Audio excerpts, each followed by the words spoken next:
Have you ever noticed how your mind can feel chaotic from the moment you open your eyes, setting a tone of confusion that drags through the rest of your day? The alarm goes off, and without thinking, your hand reaches to hit snooze. Just 5 more minutes, you tell yourself. But those 5 minutes stretch into 30. Your eyes are still heavy, your thoughts foggy, and before your feet even touch the floor, your phone is in your hand, feeding you a stream of news, unread messages, and social media posts. You scroll and scroll, thinking you're easing into the day, but instead your energy is already scattered, pulled in every direction except inward. Then it hits you. You're running late. You leap out of bed in a frenzy, heart racing, mind already overwhelmed, unsure of where to begin. And in that moment, you are no longer leading your day. You are reacting to it. This is the silent cost of living without inner discipline, a concept that lies at the very heart of Stoic philosophy. Inner discipline does not mean suppressing your emotions or turning into some robotic machine. It means developing the strength to command your own thoughts, to manage your emotions instead of being led by them, and to resist falling victim to automatic behaviors or fleeting feelings that hijack your mental space. The Stoics believed that a trained mind is like a trained body. It does not come by chance, but by consistent effort. A Stoic approaches the mind the way a warrior approaches the battlefield. And make no mistake, every morning is a battlefield. But the battle is not with the world outside. It is within. It is you versus your impulses. You versus distraction. You versus the urge to surrender to chaos. And when you begin your day with mental clarity instead of noise, with intention instead of reaction, you don't just improve productivity.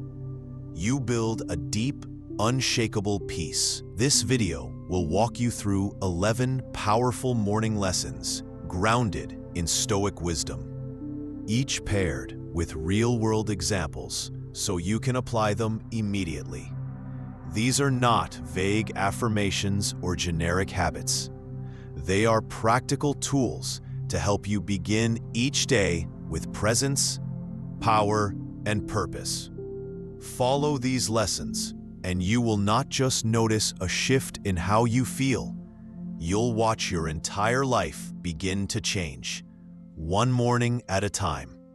Let's start with Lesson 1. Quietly start.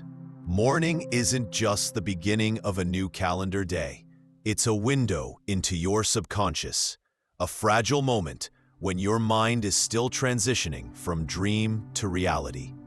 Right after waking, your thoughts are unguarded, your emotions still unsettled, and the boundary between what you think and what you feel is thin. Like waves rushing to shore, your mind can quickly become flooded if you're not careful. That's why stillness in the morning is so powerful. Just 3 to 5 minutes of quiet, doing absolutely nothing. No phone, no conversation, no notifications is enough to reset your entire internal system. This simple pause signals your nervous system to shift from the restless, stress-heavy residue of sleep to a calm, focused state known as parasympathetic mode, the mode of recovery and mental clarity. Science backs this up.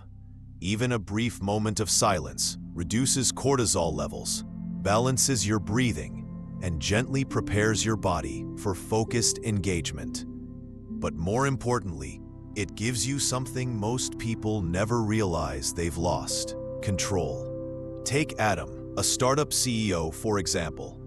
Every morning, before checking emails or diving into his workday, he sits quietly in the corner of his room, takes 3 slow breaths, and does absolutely nothing for 5 minutes. No apps, no meditation soundtrack, no performance checklist, just presence. He does not call it meditation.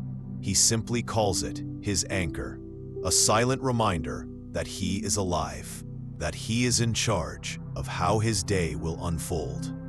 He no longer reacts impulsively to bad news or difficult conversations.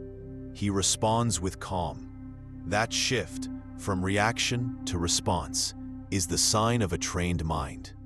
As Marcus Aurelius wrote, "Nowhere can man find a quieter or more untroubled retreat than in his own soul." That was not just poetic, it was tactical. The Stoics knew that true peace doesn't come from escaping the noise of the world, but from learning to return inward, to the one place we actually control. Morning stillness isn't a trendy routine or a spiritual escape. It is a strategy, a way to start your mental engine on your terms, not the world's. It is how you begin with direction rather than drift. And that calm foundation is what creates a day of discipline, clarity, and grounded momentum, exactly as the Stoics intended. And once you begin in stillness, the next step is just as powerful. Lesson 2. Choose the virtue that will guide your day. After grounding yourself in stillness, the next step is choosing how you'll move through the day, with intention, guided by principle. In Stoic philosophy, all external things, money, reputation, success, can vanish in an instant. The only possession that truly belongs to you is your virtue. And to a Stoic, virtue is not a vague idea carved into marble or reserved for philosophical debate. It is a tool, a compass, something you actively use to shape your decisions from the moment your day begins. Think of it like placing a sharp, polished instrument on your desk each morning, one that cuts through chaos and indecision. Ask yourself a simple but profound question: what is my virtue for today? It could be patience, courage, honesty, temperance, any one quality that strengthens your character. But just choose one and commit to living it fully throughout the day. Because Stoicism isn't about knowing what's right, it's about doing what's right, even when no one's watching, even when it's inconvenient, even when it feels small. Let's say your virtue today is patience. Suddenly, that annoying traffic jam is not just a delay, it's a training ground. Instead of gripping the wheel and sighing, you remind yourself, this is my moment. This is the patience I committed to. You take a deep breath, slow your thoughts, and observe your rising frustration, like a scientist observing a flame, not suppressing it, but refusing to be consumed by it. In that moment, you're no longer reacting, you're training. You're not at the mercy of your environment. You're in control of your mind. And a day like that, it's not just a success. It's a small, meaningful victory that shapes who you are becoming. This simple act, choosing one virtue, also quiets the noise that often clouds our mornings. Because when you wake up without a clear direction, what happens? You drift. You get pulled into emails, headlines, complaints, moods. Not because you're weak, but because your mind had no anchor. But when you name a virtue first thing, every action gains weight. Every decision sharpens in clarity. It becomes your internal compass when the world tries to spin you off course. Marcus Aurelius, the Stoic emperor, once wrote, "Live as if today were the last day granted to you with reason." Ask yourself, if this truly were your final day to live consciously, what would you want filling your mind? Anger, jealousy, anxiety, or calm strength, quiet honesty, and focused compassion? The choice is always yours. That's what Stoicism teaches. Choose, then train. Choose one virtue in the morning. Practice it like it's a muscle. Watch how you respond, how you feel, and at night, reflect. Acknowledge where you held strong. Be honest about where you slipped. Because that's how mastery is built, not through grand, heroic moments, but in the smallest behaviors of an ordinary day. And if you're ready to move deeper, the next lesson introduces a mental strategy that can transform the way you prepare for adversity. It's not about avoiding difficulty. It's about welcoming it. It's about turning your mind into a fortress before the battle even begins. This next principle is called premeditatio malorum, and it just might change the way you handle every obstacle life throws at you. Following the Stoic principle of preparing the mind before the day begins, we now step deeper into the practice of premeditatio malorum, a tool not of fear, but of foresight. By mentally rehearsing what might go wrong, you take away its power to shake you. There is no surprise to catch you off guard. You have already acknowledged the possibility and silently told yourself, "This might happen, and I will remain steady." In modern psychology, this is known as mental rehearsal, and it is no longer reserved for monks or philosophers. Professional athletes use it every single day. Before the race begins or the whistle blows, they visualize being behind, missing a shot, losing momentum. But in those mental scenarios, they don't just see the failure, they imagine how they will respond. They picture themselves breathing through the stress, resetting their focus, recovering their rhythm. Why? Because this trains the nervous system to adapt. When stress arrives in real time, their body already knows what to do. It has practiced staying calm. And while you and I may not step onto a competitive field, we face our own challenges, tight deadlines, difficult conversations, unexpected problems. Practicing this same morning rehearsal is a kind of mental strength training for us.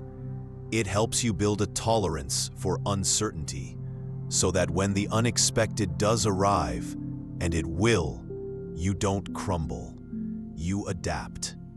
This Stoic mindset doesn't stop at visualizing difficulties. It encourages you to prepare. If you know your internet connection could fail during a meeting, you set up a backup hotspot in advance.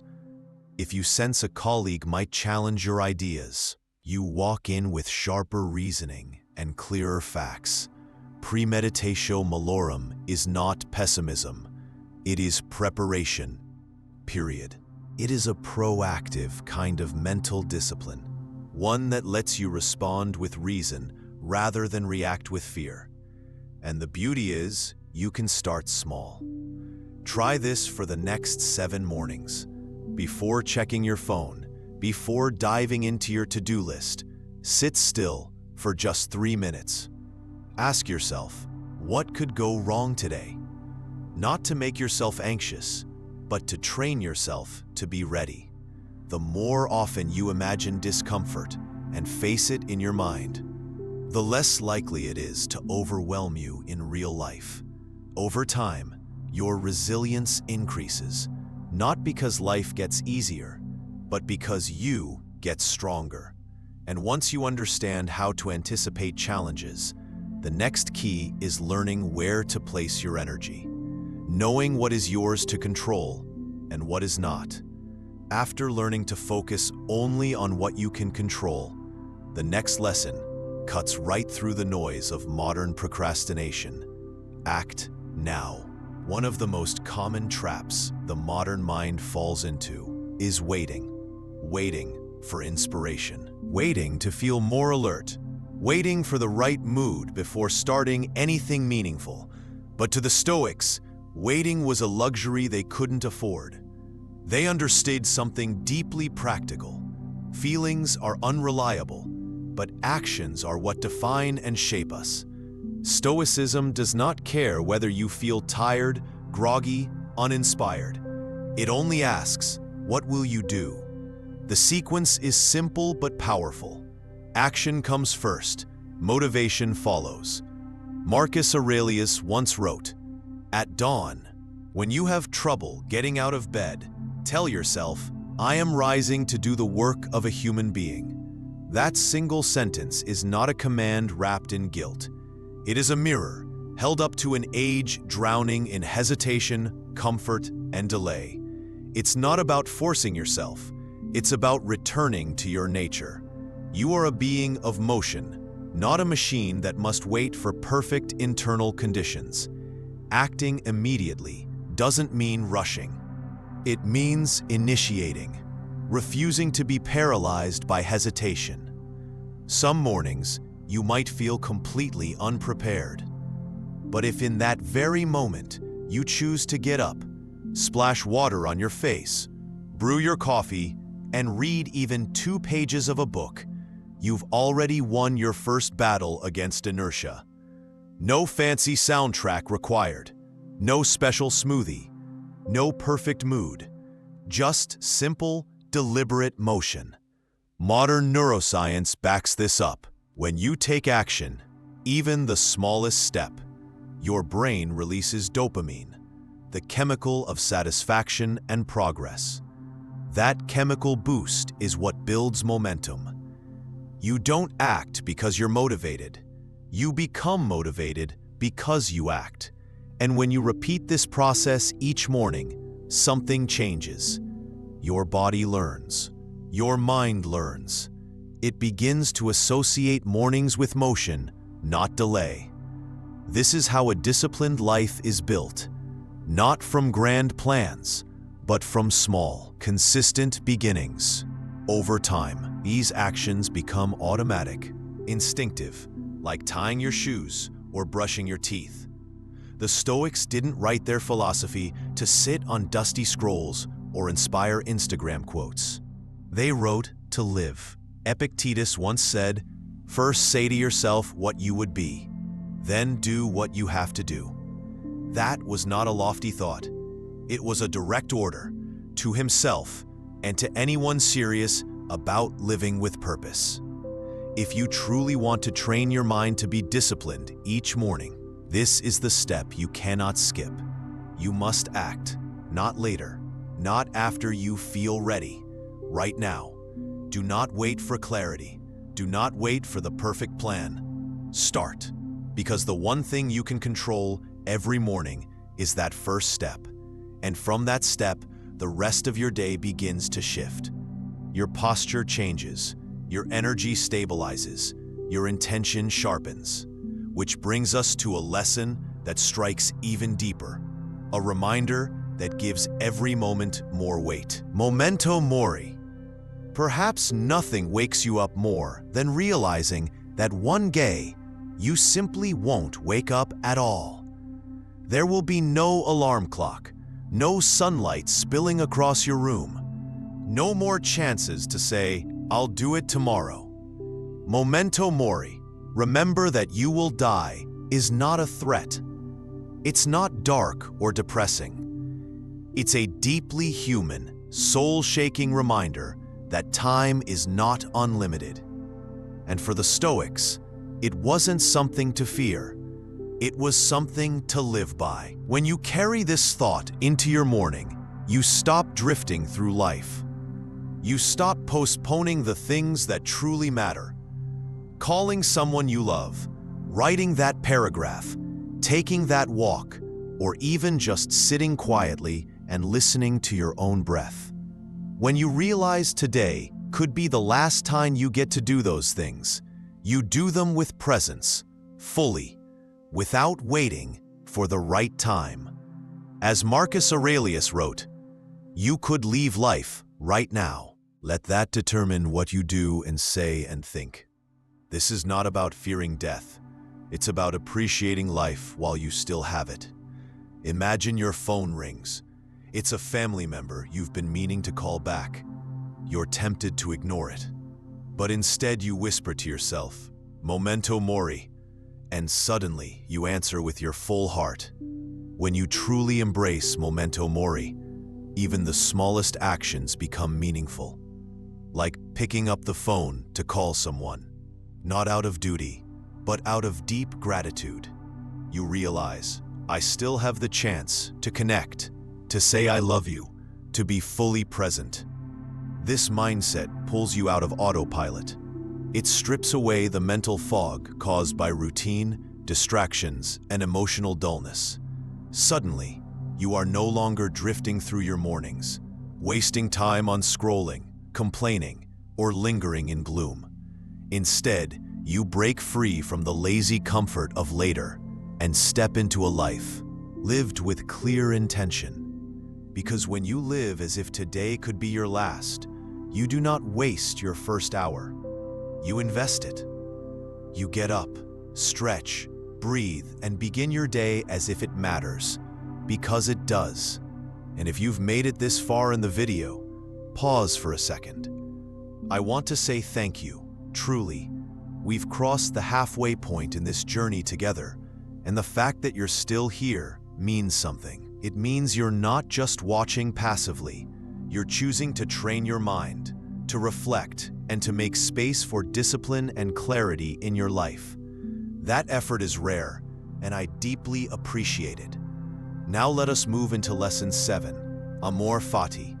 If Memento Mori helps you wake up to life's fragility, then Amor Fati becomes your compass for embracing all that life brings, good or bad, with intention, resilience, and yes, even love. Have you ever noticed how misfortune seems to strike exactly when you need everything to go smoothly? You wake up ready for the day. Then suddenly, the air conditioner breaks. It's hot, you're on a tight schedule, and frustration bubbles up like steam. It feels like your entire day is ruined by one small inconvenience. But in that exact moment, a Stoic thinker doesn't ask, "Why me?" Instead, they say, "Good, this is necessary." This is the essence of Amor Fati, or love of fate, one of Stoicism's core principles. It isn't just about tolerating life's curveballs. It's about learning to love them, because each one is part of a larger, interconnected order. And you, as a rational human being, have the capacity to do something powerful. You can turn adversity into strength. Rather than resist reality, you work with it. When the AC breaks, you can either stew in discomfort or step outside and take a brisk walk in the early heat.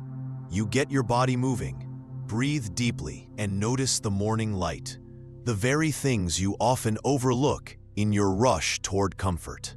It's not about controlling every outcome. It's about mastering your response. You don't dominate the world. You lead yourself. That is the Stoic mindset. You train your thoughts not by demanding that life obey your preferences, but by learning to remain in harmony with whatever happens. Every inconvenience, rain, traffic, a delayed message, or a meeting canceled last minute, is a test. A small challenge meant to refine your perspective. If you pass, you grow more resilient. If you fail, it's simply another chance to try again tomorrow. Practicing Amor Fati each morning means equipping your mind for the unpredictable. It means stepping into the day prepared not just to react, but to adapt. When something unexpected happens, you do not sigh and say, "Why me?" You nod and say, "It's me, and I am strong enough to make this useful." That's the essence of mental discipline. It is not about controlling the external world. It's about letting go of what you can't change and focusing entirely on how you choose to respond. Amor Fati is the anchor of that mindset. Each morning, remind yourself, whatever comes today, I will not only accept it, I will love it. I will make it part of my growth. If Amor Fati teaches you to embrace life as it comes, then this next principle reminds you that to face life well, you must prepare the vessel, your body. No one understands this better than a Stoic. For them, training the mind is never something separate from training the body. It is not just a relationship of support. It is a complete unity. The mind uplifts the body, and the body strengthens the mind. Every time you force yourself to rise early, lace up your shoes, and start moving, no matter how small the effort, you are sending yourself a powerful signal. I am in control, and you can feel it, even on the simplest mornings. Just 15 minutes of jogging, a few bodyweight exercises, or even 2 focused minutes of holding a plank. And suddenly, your breath deepens, your body wakes up, and your perspective sharpens. With each steady breath and footstep, your mind begins to return from its chaotic thoughts to the solid, present moment. This grounded clarity is what the Stoics called being present in reason. That state of fully inhabiting your body and mind at once. What's amazing is that after moving your body, your inner world shifts too. Petty irritations lose their edge. Your thoughts become clearer. Your decisions feel lighter. But the benefits go far beyond just the physical. When you choose to exercise each day, even for a short time, you are practicing one of the core Stoic virtues, discipline. Each drop of sweat becomes proof that you can resist laziness, that you can push past procrastination, 2 of the most dangerous enemies of a growing mind. You don't move because it's easy or because it feels great every time. You move because it's right. Because the act of choosing action over idleness is itself a lesson in virtue. If you want to discipline your mind every day, you begin by disciplining your body. That does not mean training like an elite athlete. It means rising with intention, stretching your limbs, taking a deep breath, and beginning the day with small, simple motion. These are your personal rituals, not chores, not punishments, but quiet declarations. I'm awake, I'm here, I'm living with intention. So, what about you? How are you choosing to train your body each morning? Share your routine, your struggles, or your progress in the comments. Because sometimes the small habit you mention may be the exact spark someone else needs to begin.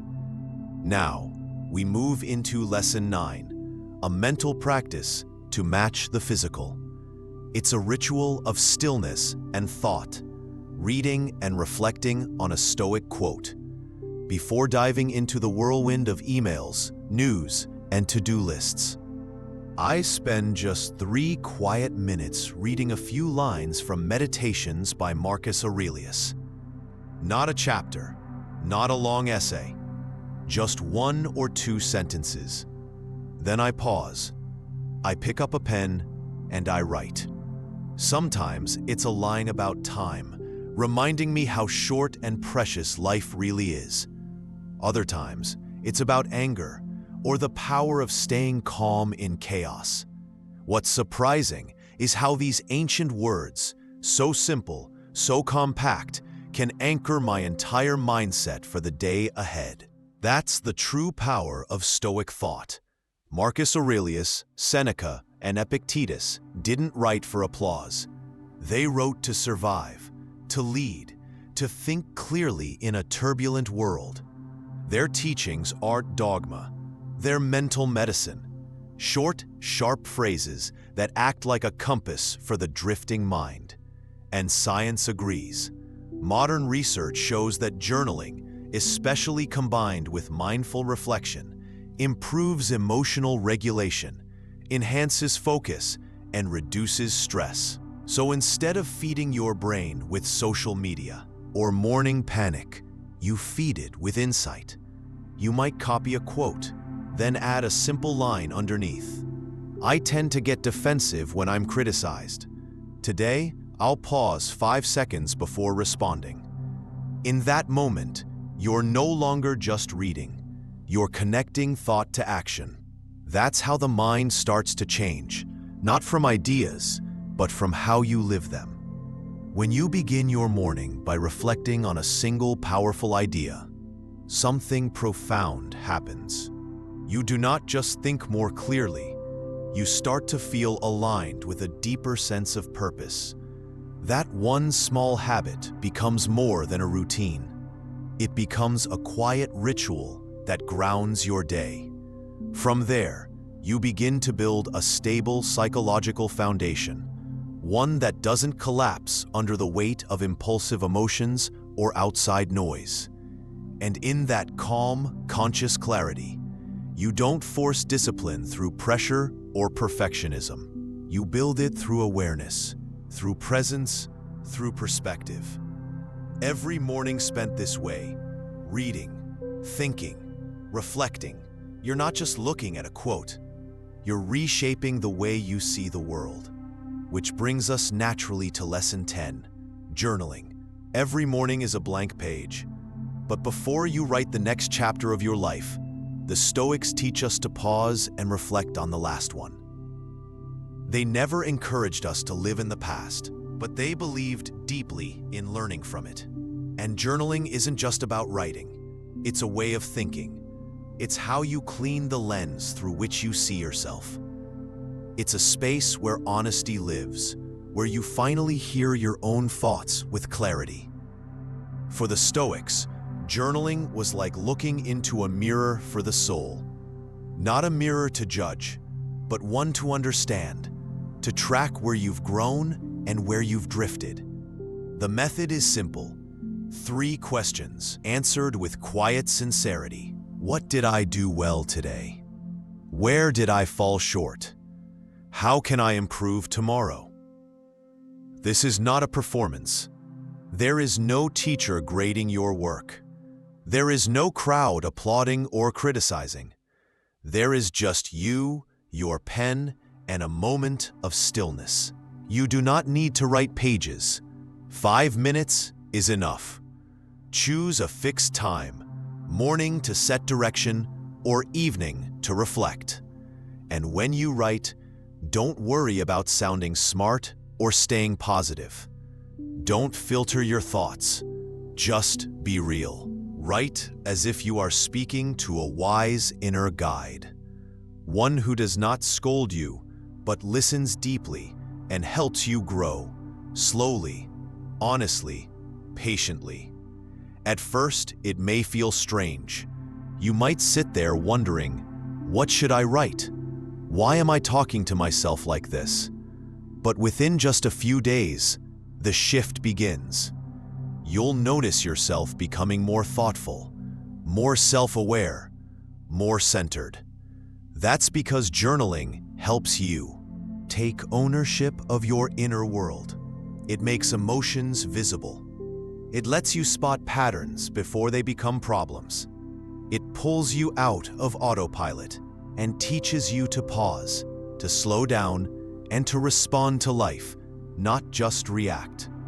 One successful entrepreneur once shared, "Writing in my journal each night doesn't just help me sleep better, it helps me make clearer decisions the next day."